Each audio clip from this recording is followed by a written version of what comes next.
Chapter. Visitation from 11 to 5 tomorrow at Red River Missionary Baptist Church. Funeral is 10 a.m. Saturday at Bossier Missionary Baptist Church. Alton High School freshman Luke Spinney will be going back to St. Jude for chemo in a few weeks. Dana Nectarthal, airline teacher, is going through cancer treatments. Mary Denman, our retirement specialist in the central office, also continues to battle cancer. Jill Copeland, Plainville High School assistant principal, continues to battle cancer. Bossier High School SRO Ryan Stevens is currently hospitalized with COVID. And as always, those have been affected by COVID directly and indirectly, and those that were affected by Hurricane Ida.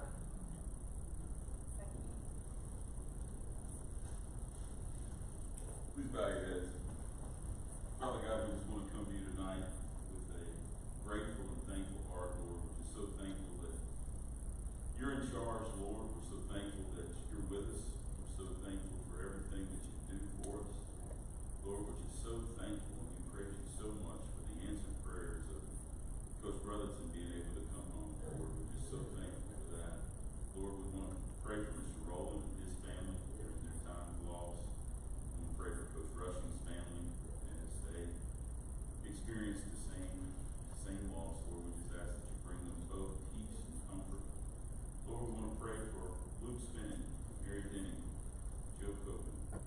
Lord, as they go through their illness and battle, we just ask that you give the doctors the answers, give them the ability to help you heal their body.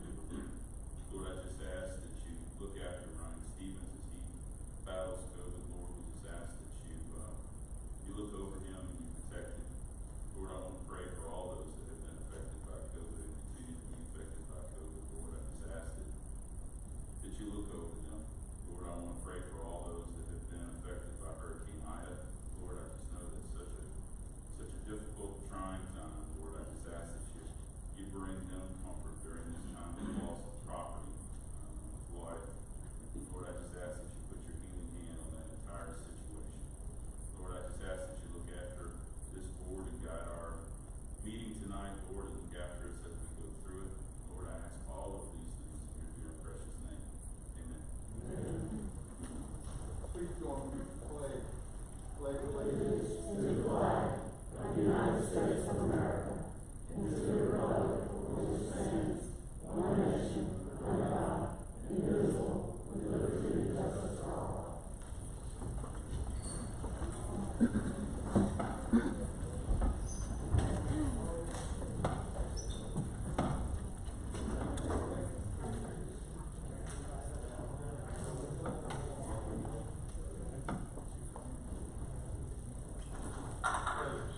If I could make a correction, that's Ryan Stearns, the SRO, not Stevens. That's my mistake. I just want to make sure I corrected that. 1.02, approval of the minutes of the regular session of the board for August 9th. So moved. Motion by Mr. Darby. Second by Mr. Dean. Please vote.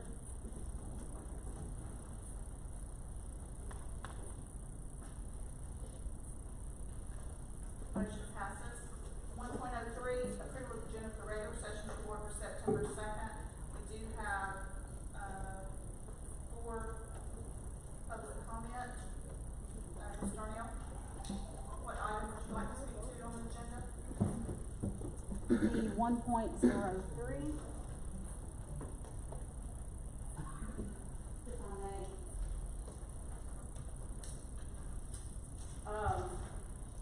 I would like to actually request that a discussion item be added to the agenda on parental rights of choice.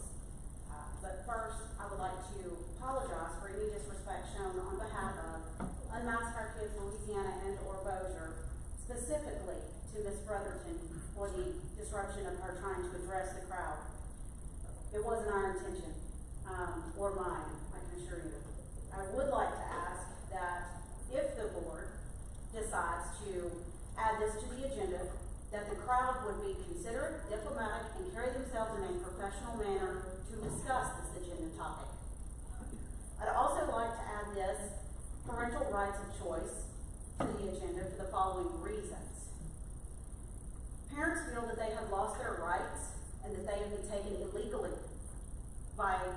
governing bodies. The governor's mandate proclamation not properly being followed, the conflicting actions regarding a Bossier Parish School Board policy for COVID-19, specifically section EBBI, other decisions which can and cause harm such as to children and others, such as playing football, driving a car, swimming, and so on, which are made in the home by the parents and or child. This topic should be investigated further. But I think the most important thing is to discuss, if the board decides to add this to the agenda, is how we work together as constituents and local government to come up with what is in the best interest of educating our kids. So again, I ask for an agenda item to be added on parental rights of choice for discussion, for parents to have questions answered that have popped up, and to express their concerns. Thank you. Mr. Jones, to item 1.03. Stuck behind a wreck on his way. Just got it.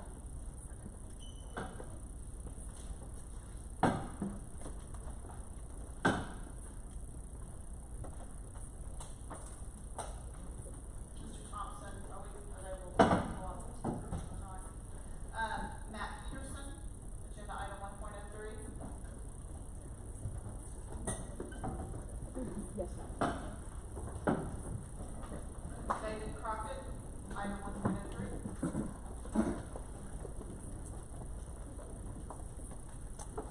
Thank you for letting me talk, and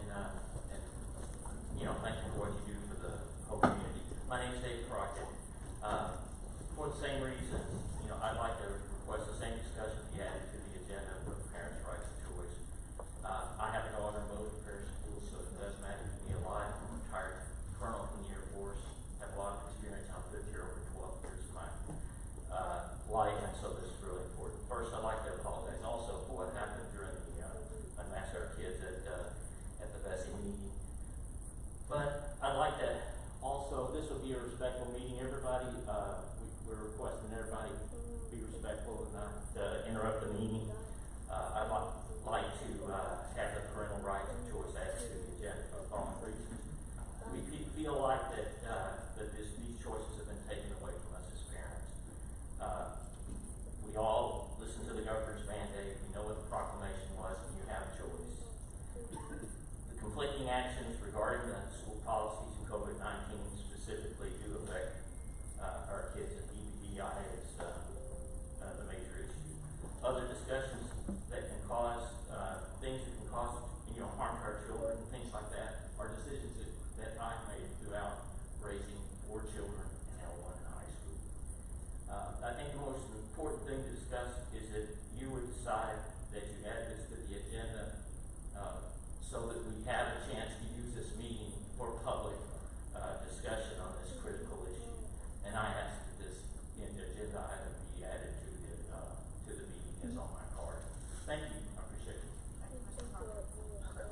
So in reference to 1.03, you have a request from citizens about parental rights of choice. What is the board's pleasure?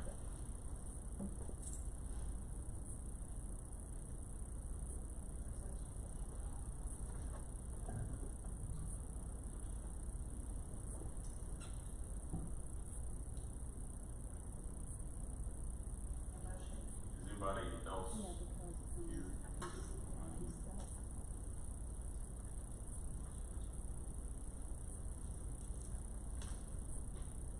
Do I have to sign up to speak? Sir? Do I need to sign up to speak? No, sir, right now it's just to be added to the agenda. I'll make a motion that we add it to the agenda for specifically the topics that were discussed in our agenda edition. We have a motion by Mr. Bass.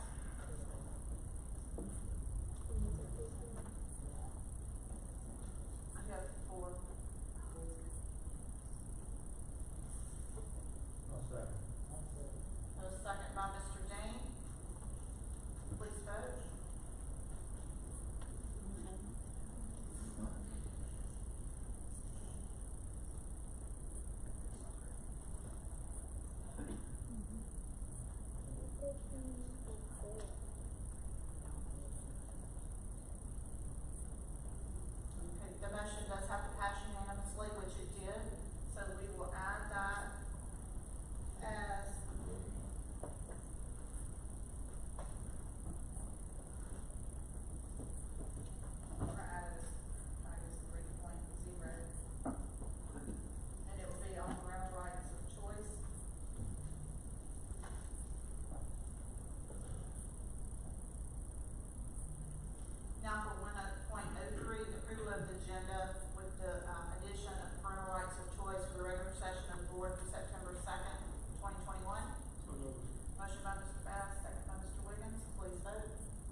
please finish at that point, so that we can move to the next person. Okay, 3.01, we're gonna do it in order of signing up. The first will be Ms. Darnell.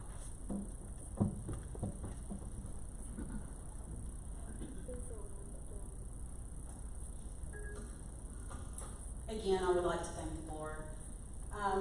The reason that I wanted to speak with you again on the parental rights is we do feel that these parental rights are being taken a little at a time. And one of the things, it started with the mask. We're afraid, as are I'm sure a lot of you, because I'm sure you have kids and grandkids, that this vaccination is going to be something that we no longer have a choice on. Because of my background, I have dug into this more deeply than I ever thought I would. This killed my father, and he wore his mask religiously. He did not have a choice of a vaccine at the time because it was not here. And he was 66 years old and in perfect health. So this is personal to me. What I would like is, when I say the legal rights, is under the proclamation, and I know that that has been sent down and you were trying to follow that per the advice of your attorneys. Completely understandable. I would like to raise the question as to, number one, on July 14th of 2020, Dr. Cantor sat in front of the BPSB board and he stated that there was evidential data.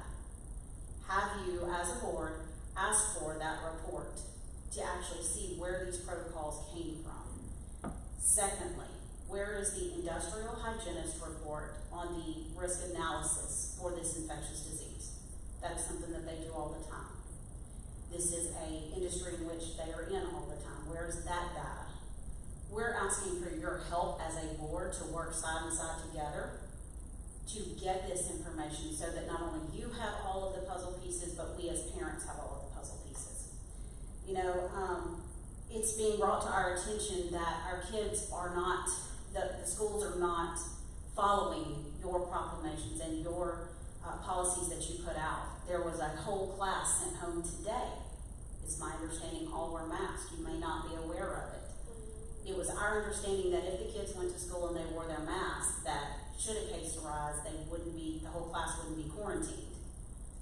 We have questions on this. We have questions. Why are our kids eating outside in 100-degree weather whenever they're side by side and not spread apart? We make these decisions every day based on risk at home. We feel like this is a health risk. It's one that the parents should have in their hands to be able to decide whether they do or do not. This is where we're asking not to fight against you, but to fight with you to do the best that we can for the welfare of our children. Not only our children, but our teachers. Because if we don't have our teachers, then our children suffer from it.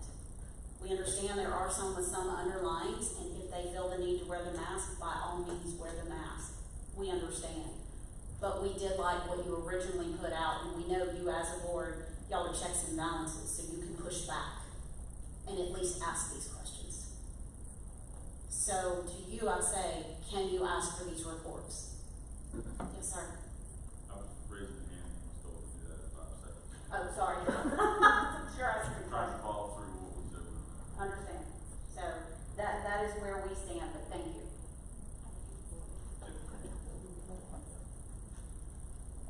Thank you, Madam President.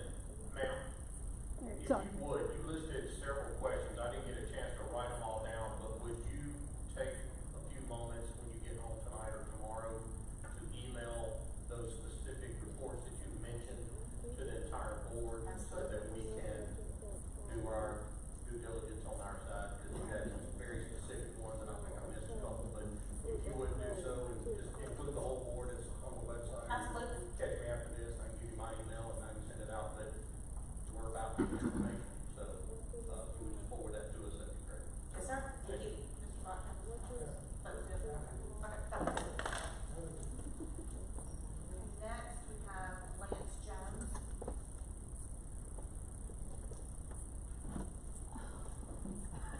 Matt Peterson. They're together, so that's probably why. David Crockett.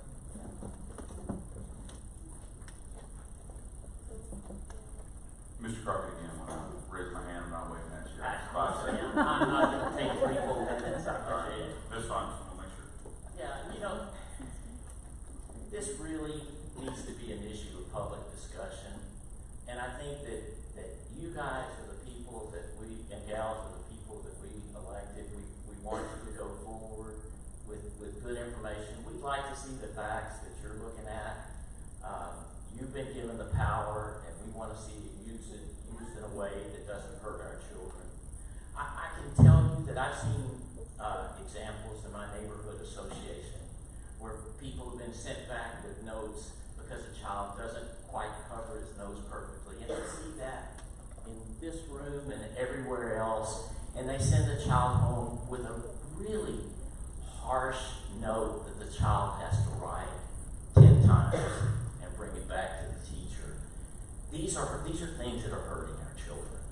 And so I think we need to have this as a public discussion, because I love our teachers, but our teachers need to know that these stories are things that are discussed in our neighborhood associations and things like that. So where it belongs, though, is for the policy to be set here so we can have open discussions. I'd like to see some of those same facts, that she talks about.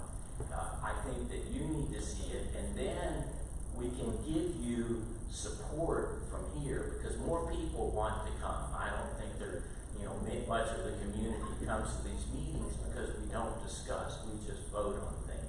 We make announcements and do things like that. This is the time. There are a slew of issues that we need to be talking about in Louisiana. How is the COVID funding going to be used to support these issues? The community's not going to know about it. It's not going to be published in the papers unless we discuss it in these meetings. And I thank you for your time. I look forward to getting to know more of you so that we can work through this together. But thank you so much for listening to us. Thank you for being patient and courteous. Thank you, Mr. Crockett. Is Mr. Peterson or Mr. Jones here?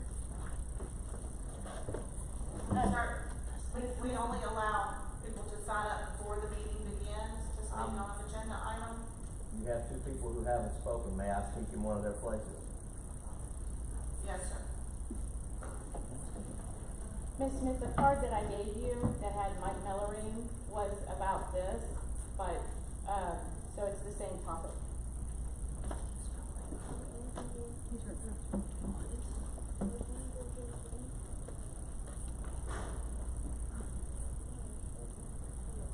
Sir, if you would please state your name and your address.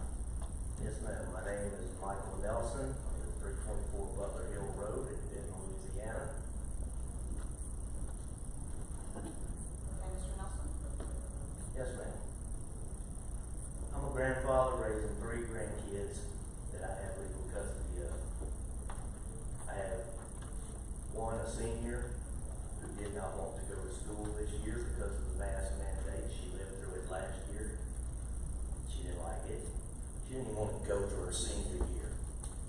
I have a sophomore grandson who plays football. Now that in itself is a conundrum, because we all know that not a football player, basketball player, or any other sport player in school anywhere in this state is wearing a mask while they're face to face, jumping on top of each other, tackling and doing all of those things. When they're practicing, when they're moving around, they don't have to. And yet, these mandates that I understand you're following the governor. Well, again, some of that information has been requested, where they're getting their information. We as parents feel like both sides aren't being looked at. There's plenty of evidence out there that shows both sides. There's some that say, yeah, the mandates are great, the masks work. Then you have others that say the masks don't. The CDC themselves said the masks do not work like everybody thinks. They are not capable of stopping this virus. And in addition to that, the different variants are going to keep changing. We've already got a new one called the MU virus, or whatever that's out there. We're staying on top of this as parents, and we're following this. But when teachers aren't following the mandates, when teachers tell us, and yes, there are teachers who do talk, that say, we're not going to enforce this stuff, but you can't do that on a 5-year-old. you're putting 4 and 5-year-old kids in masks. My 5-year-old, I pull him out of the school system. I'm going to homeschool him as a grandfather, homeschool my child, because I will not have my 5-year-old going to school and not being able to see a teacher's mouth enunciate the words that he needs to learn, to be able to see other kids smile and laugh and play. That's not America. That is not how I want my child raised. Now, I understand you have an enormous job as a school board, but your first job is to listen to the parents in your school system, because we are the ones that we're entrusting our children to you to educate. Now, I may not be able to do a lot, but I am going to stand with these people as a parent and say, unmask our kids, please. The evidence is out there if you will look at both sides. The evidence is clearly there that shows the total opposite of what's being pushed and forced on us. Thank you for your time.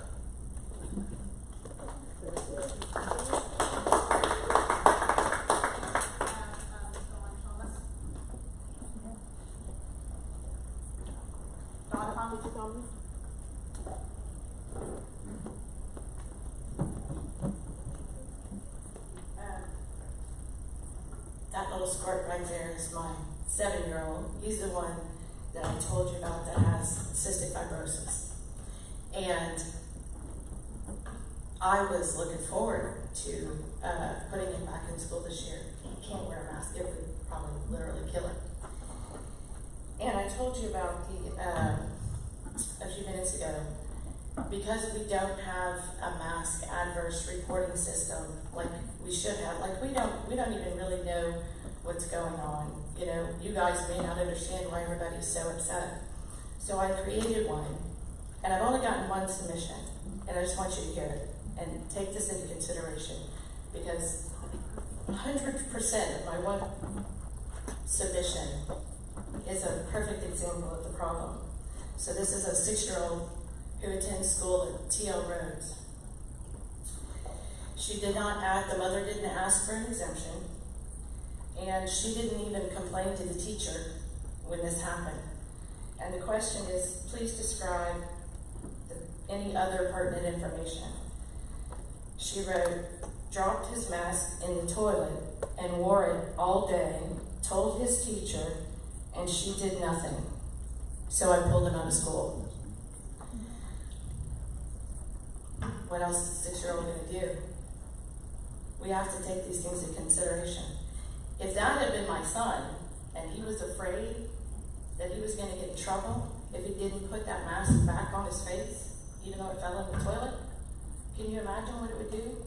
So, can we take this stuff into consideration? So when we think masks aren't harming children, there's lots of evidence that there's lots of harm going on. You guys may not hear the stories, but we hear the stories. Thank you.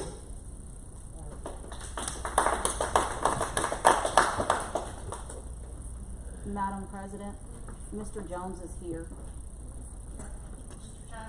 Mr. Jones?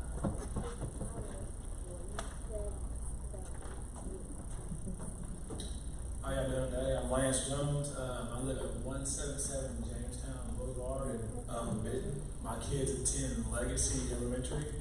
I'm not going to be up here long. I'm just up here as a concerned parent, and I just feel like our choice as parents should be given up to the parents. I don't think anybody should be deciding what's best for our kids. I think we all have the ability to get informed and do our own research and make that best decision for our kids. But basically, I just want all of the rights to be given up to the parents and not be dictated and controlled by governors and the school board. I feel that the school board, they work for us and should make the best decisions that are given up to us. And I just see all the time too many conflicting situations with.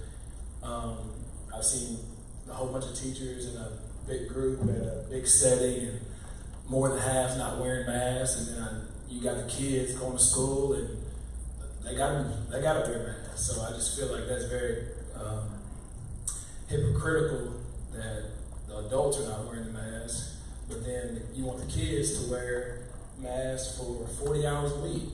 I don't think we should be restricting kids' oxygen levels for 40 hours a week. I think it's unhealthy. They're coughing in their masks. They're spreading germs in their masks. They're dropping it on the floor, picking it back up, putting it back on, trading with their classmates. I just think it's very harmful for them in the end. I think the risk of them wearing masks outweighs them actually catching the virus. I mean, we see that, kids are doing well when they get the virus. They're not getting severely, they're not getting harmed at a high rate, so I don't think this should be something that's mandated on them. I think it should be up to the parents' choice. So, thank you for your time.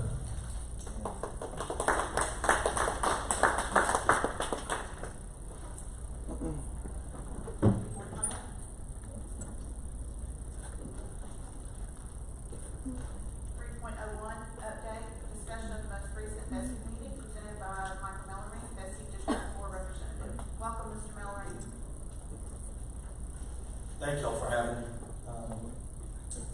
Just to start, I know here today we're basically going to talk about what happened, why we never addressed the mask issue. Before I get to that, while I'm here, I want to address some issues with you all as a board about accountability. That was also discussed at the last meeting. As you may know, there was proposals for kindergarten to accountability systems. We discussed it and it was postponed, in part because we wanted to address the accountability system as a whole. The second component to that was supposed to come forward was revisions to the 3 through 12 accountability system. Those were also tabled. What we're trying to do is a holistic approach, essentially. Look at everything. Make sure we're not going to piecemeal this together. Make sure we're going to know the full impact of these last year and the end of 2020 school year before we make these changes. That way we don't put anybody in a bind, any students, any parents, any school systems, where we're making changes without knowing what that effect is going to be. Accountability, as you all know, and as some of these parents may know, has a very real impact, not just on school systems, but on individual kids. It goes down to how much funding schools get, what type of resources schools get. If a school or if a child is able to go to a different school system or a different school, it has a very real impact. So as a board, we decided that, look, we're not going to do this without knowing the full impact. I'm not sure when that's going to come back. I know the growth component is going to be sent to a study committee. That study committee is going to look at what the different proposals are, and we're going to make a change on that. The rest of it, I'm not sure when it's going to come back. That is something I know there's been discussions with some of the board members, superintendents around the area, and that's one thing I wanted to update y'all on before we got to anything else. So if y'all have any questions on that part before I jump in, I'd be happy to answer it right now. All right. Now to jump into one of the most surreal things I've ever experienced in my life. As everybody knows, and I'm sure there's a lot of people here have looked at, the Bessie meeting was not what we intended. It's certainly not what I expected to happen. So let's back up so we can set the scene as to what happened and why we got there. In the summer of 2020, the legislature directed Bessie to come up with operational guidelines and reopening guidelines for the 2020-2021 school year. Bessie adopted those protocols. That was before I was on the board. They said, this is what we need to do. They were very detailed. In May, which was my first meeting on the board, we revised those policies.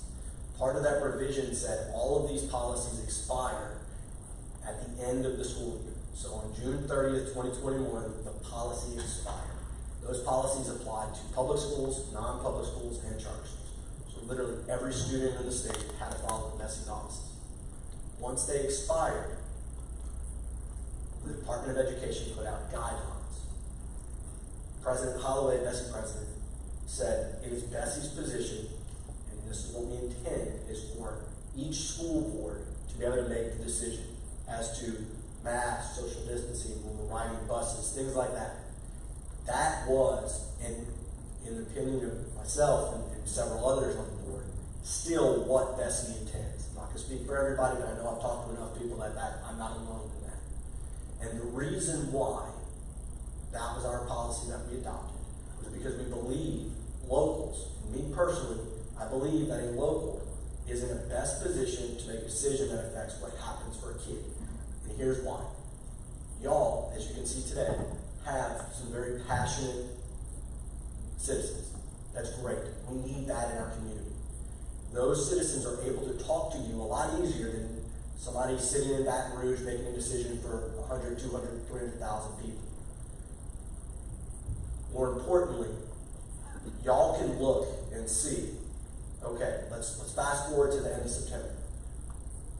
COVID rates in the state are going down.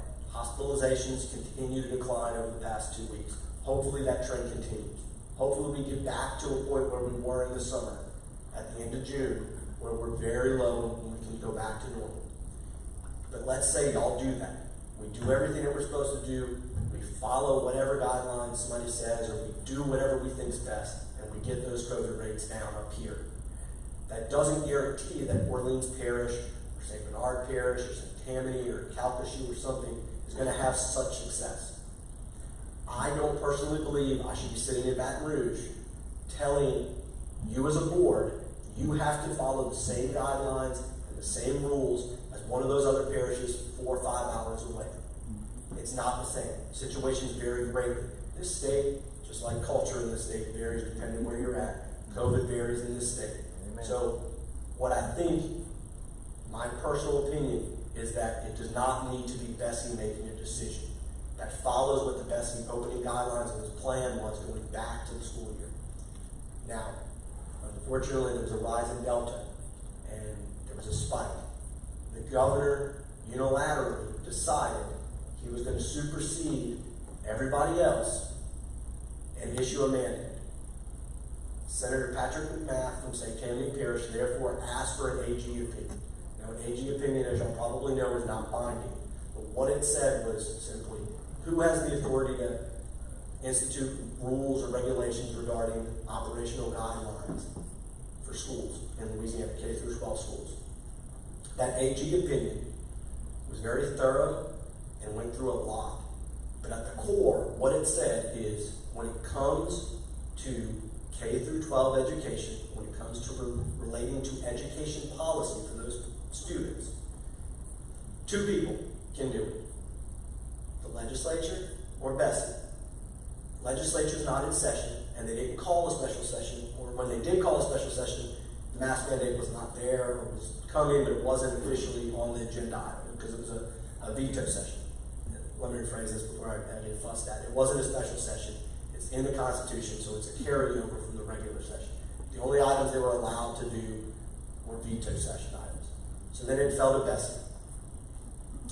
We put it on the agenda, and it was supposed to be discussed. Now, as everyone has seen, as everyone has heard, for whatever reason, I'm not here to say this person's fault or this person's fault or whatever, we never got to it.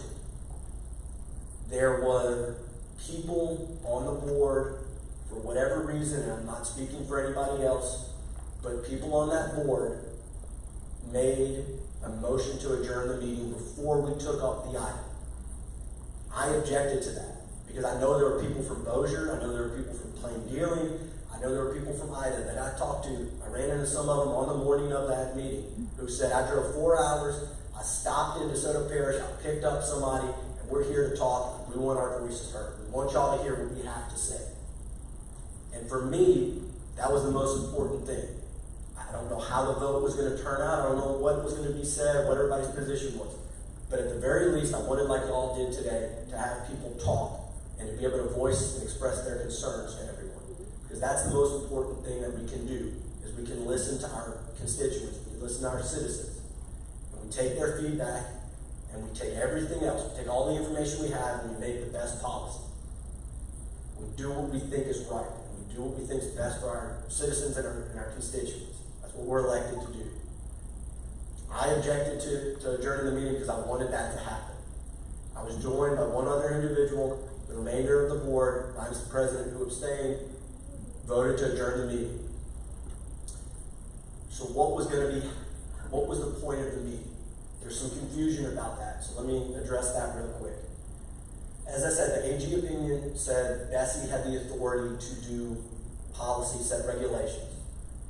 The ultimate proposal that I intended to make was that we were going to adopt those guidelines that President Holloway said was Bessie's policy in July.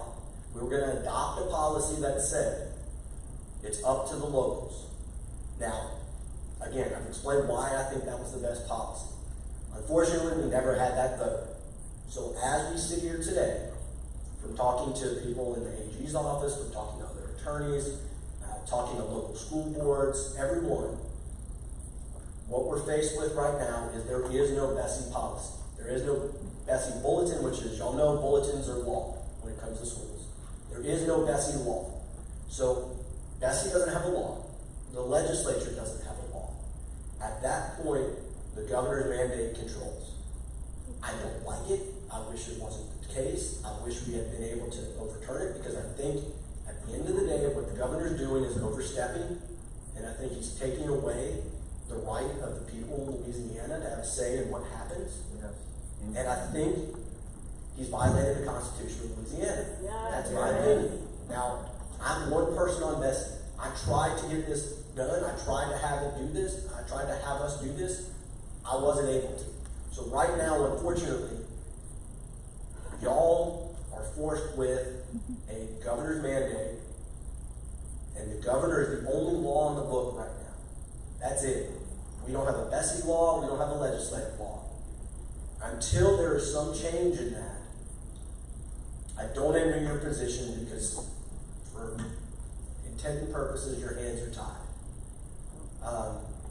I know I've had conversations with people on this board. I've had conversations with people in the state office. I've had conversations with other Bessie members. I've had conversations with other school boards, trying to find ways to address some of the concerns that people said here today. These concerns are not unique to me or to us.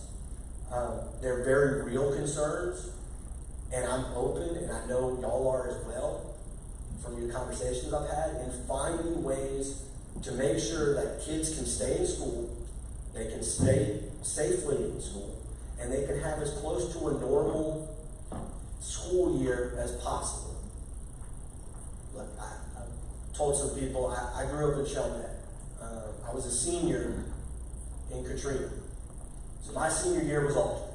I can relate to every single kid who was a junior, senior, whatever, in high school from March of 2020 until now. My senior year was never the same. And I can tell you, the thing that is best for kids is for them to be in school, to be with their friends, to have as normal of an experience as possible. That's my personal experience. If we can have normal, or get back as close to normal as we can, which I know everybody wants to do, that's the best thing for the mental health of our kids, for their education. And I'm looking forward to working with y'all. Please, if you have anything that you need to talk to me about, anything that you think the Department of Education needs to know, anything that you think some other Bessie members need to know, anybody that y'all think, the LDH. I've tried to talk to LDH. Now, those communications were ongoing with Hurricane Ida. Those have kind of, for obvious reasons, been paused, temporarily at least. But I'm looking forward to working with them, trying to alleviate those concerns, because it's not just a student issue, it's a school system issue. Manpower, trying to make sure we have people to check on the health and safety of our kids. It's a strain on resources. Understand that. Again, if I can be of any assistance, please let me know. I hope I answered everybody's questions, kind of gave y'all a fuller picture of what happened. But I'm happy to answer any questions. Mr. Bass? Okay, so based on what I heard you say, Bessie didn't hear her make a decision. The legislature didn't hear her make a decision. And the mandate under the state, the way it is under a state of emergency, is law that we're to follow. Not a law. Talking to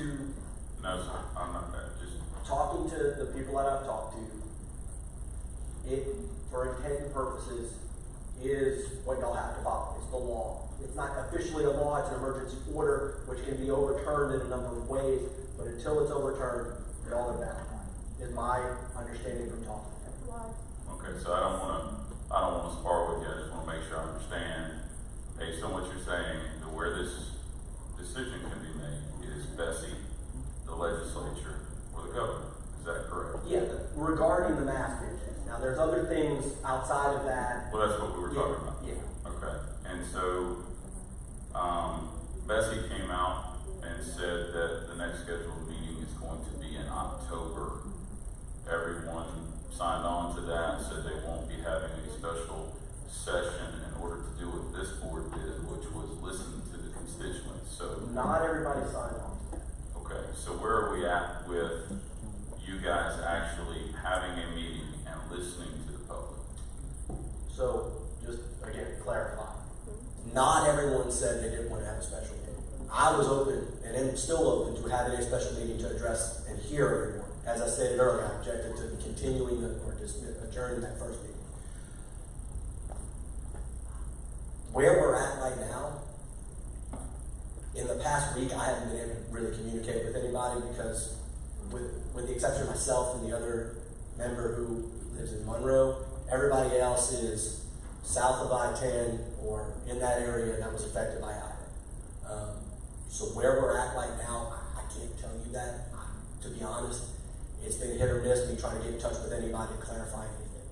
So there was a good bit of time between that meeting and Ida. Yeah. I've heard you say I a lot when we talk about our board. We try and use we as much as possible. So are you in communication, or were you in communication after that meeting with those members that are serving with you to get back together to listen to the people? Yes, and there were not, it takes a majority of the board in order to call a special meeting. There were not a majority of the members of the board that wanted to call a special meeting. Okay, so since we're all here, we want to be transparent. Which members of the board did not want to call a special meeting? I have not been told that. Just to be transparent, I was just simply told there were not enough, there was not a majority. But you didn't hear that from each member? You No. were just told that? Yeah, I was told that. Okay, so I just wanted to make sure I understood the after of how that is. Yeah. So, again, I'm one person on this board, this is a we, there's 12 of us. I just want to encourage you to reach out when you can and encourage that meeting and those voices to be heard. And I think tonight, based on what I saw, is a good example of how to have a cordial, open meeting where discussion is encouraged. So Completely. I don't know the protocols during Bessie, I just know what everybody has seen on video. So, if you get a couple of them to maybe watch how the public interacts here in Bossier, that would be, that'd probably be helpful to them. So thank you again very much. That's all I have. Any other board questions? Mr. Mallory, thank you for your time. Thank you for your transparency and coming and speaking on this issue. Yeah. We appreciate it. And at any point, if y'all need anything besides just for whatever help I can be, I'm open, available, I'll be happy to help. Thank y'all. 3.02, request, discussion, and consideration of approval for Achieve Supplement Program presented by Superintendent Downey. Thank you, President Smith.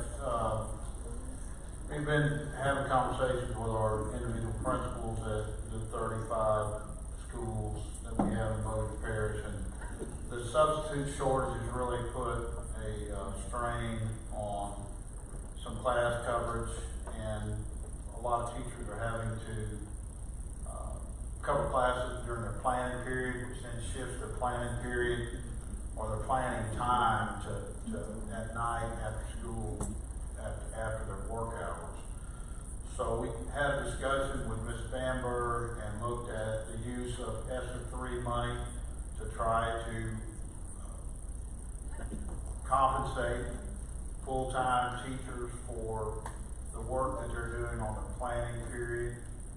It also impacts their ability to have their PLC meetings and their RTI meetings along with their lesson planning, and so all that gets shifted to a later time during the evening. You have the guidelines there in front of you in your folder. They would be paid at $30 per hour when they cover classes on the planning period, and those timesheets would be kept at each individual school and turned in at the end of the month. I know this really became an issue last year with the lack of subs in every district that I've talked to across Northeast, Northwest, and West Louisiana is having the same issue. So I would appreciate your consideration of approving this initiative to try to compensate our teachers for the extra work that they're doing. Ms. Bamberg is available if anybody has any questions about the S3 money and how this would be set up logistically. Thank you, Madam President. I think this is a great idea. I know it's something we've been working on for quite some time, and I'd like to make a motion that we move forward and accept this program to, cover classes, because it's a real issue right now with the substitute shortage. So I'd like to make a motion that we move forward. Second. Motion by Mr. Damon, give a second. My only question is the execution of it. Are they going to be direct deposited?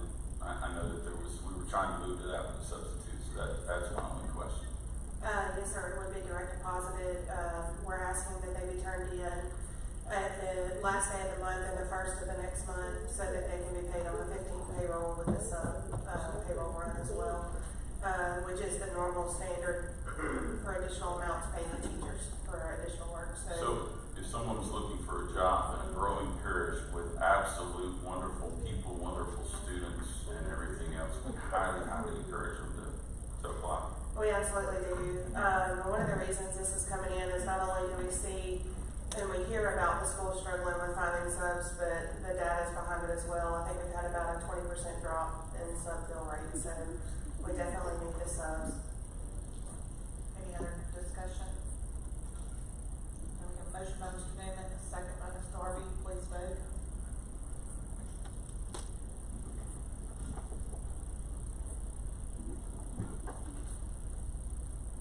Motion passes. 3.03, approval of new job description, school clerical aide, COVID reporting, presented by Superintendent Downer. Thank you, President Smith. Along those same lines, in our individual schools, our assistant principals and principals, depending on the site, have been tracking COVID, contact tracing, contacting parents, contacting the Office of Public Health, and it takes their whole day and into the night to do that when we have spikes that impact our students, and students end up being quarantined per the guidelines of OPH. And we're asking, I got with Ms. Bamberg and tried to, and talked with Ms. Poole about trying to give these individual schools some relief. And so you see in your packet an agreement, compensation agreement for temporary employment for a COVID secretary at each of those individual schools that would actually work with the principal or assistant principal and help with the documentation and notification and communication with parents and the Office of Public Health, and try to give some relief to those individual schools and principals. Ms. Poole and myself can respond to any questions you may have about this request. Thank you, Madam President. Superintendent, this is temporary, so it will not come with benefits, paid time off, et cetera, et cetera. According to Ms. Bamberg, the Fair Labor Standards Act require us to put these people on as their full-time during the COVID period, so they would receive benefits at the end of the pandemic. Then the need for this position would be over with, and hopefully some of these people would transition into other clerical positions that were vacant at that time.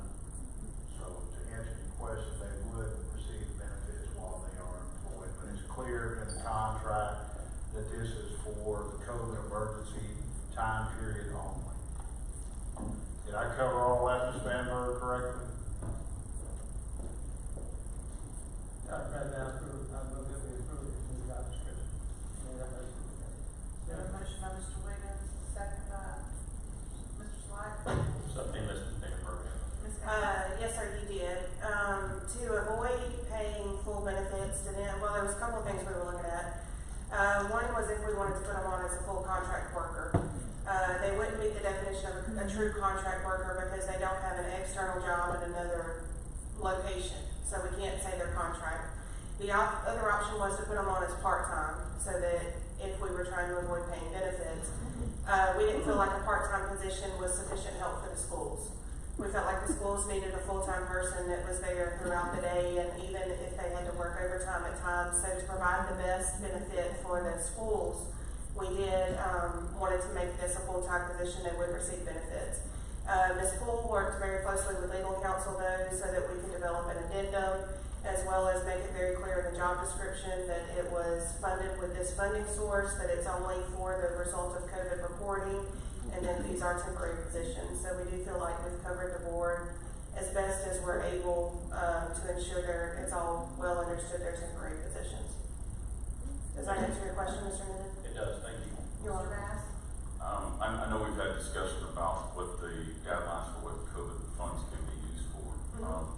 This, as I understand it, is specifically that those funds were dedicated for positions and other things like this to continue to allow us to function. So I just want to make sure, I'm sure it does, but I want to ask the question that this falls within those guidelines of use of that money. Absolutely. ESSER 3's main intent is to ensure that schools remain open. As a part of staying open, we have to make sure we do the contact tracing and COVID reporting. So this is clearly within the guidelines of the funding source. You're welcome.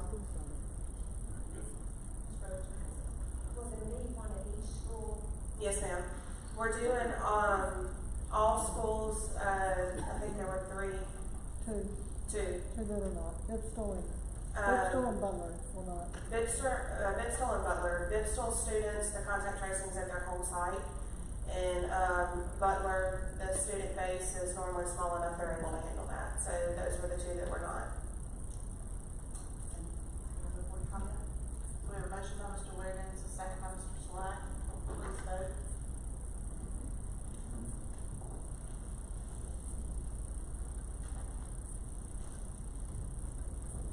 Motion passes. 3.04, request adoption of resolution setting millage levied on 2021 tax roll on all property subject to taxation by Bossier Parish School Board, presented by Nisha Van Byrne. Thank you for letting me come tonight. Tonight we are asking the board to adopt the resolution to set our millages for the 2021 tax roll. I provided y'all a copy of the assessed values for the property at the last meeting, but these are equivalent and equal to what we assessed on the 2020 tax roll, and so I am asking for board approval to assess these millage rates tonight. Motion by Mr. Newman, second by Mr. Wiggins, Mr. Bullard, who was that? Mr. Bullard, please vote.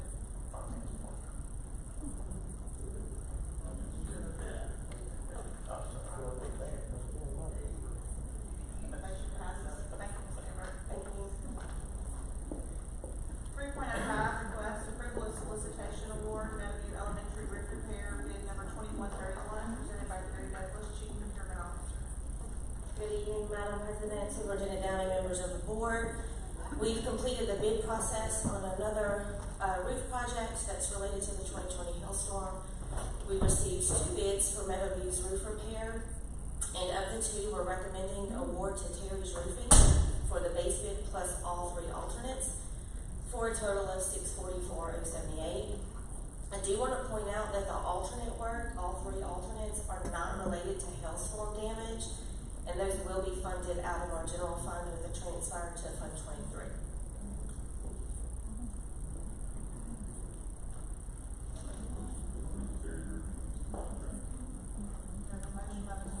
Second. Mr. Bullard, comment? Just clarification, could you bring that bid back up, please? Approximately, $250,000 will come out of our general fund. Correct. Is that budget, is that in our proposed budget? We do have an allocation in the general fund to cover this repair part. And be real clear on that. Thank you. Thank you, Mr. Daniel. So we have a motion and a second. Please vote.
Center will be closed for Labor Day on Monday, September 6th. Next regular session of the board is September 16th at 6 p.m. here at the big Building and Grounds Planning and Development Committee meeting, 5 p.m. right before the September 16th regular session at the big. Approves my announcement. Thank you, Mr. McAdams. 5.01, adjournment of the regular session of the board. Motion to adjourn. Motion by Mr. Slack,